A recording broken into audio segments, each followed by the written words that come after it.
હાલો દોસ્તો, રીંગણાના ઓરા બનાવીએ છીએ. આજે ઓરા બનાવવાના છે. ભગત કહે છે કે ઓરા બનાવી નાખજો. પછી તો કીધું કે હાલો બનાવી નાખી. તો ચૂલે રીંગણું હેકાય છે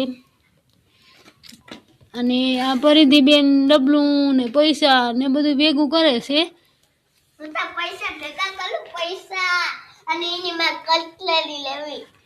ઈ કટલેરી લેવાની વાતો કરે પરિબેન.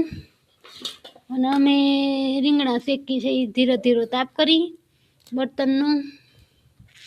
પછી રીંગણા શેકશું, પછી ઓરા બનાવશું અને બાજરાના રોટલા અને ભેંસની છાશ.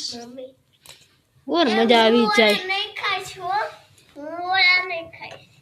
પરિબેન ઓરા ખાવાની ના પાડે છે કેમ કે એને ના ભાવે, એટલે મને પણ ઓરા ને રોટલા ભાવે છે. મજા આવી જાય.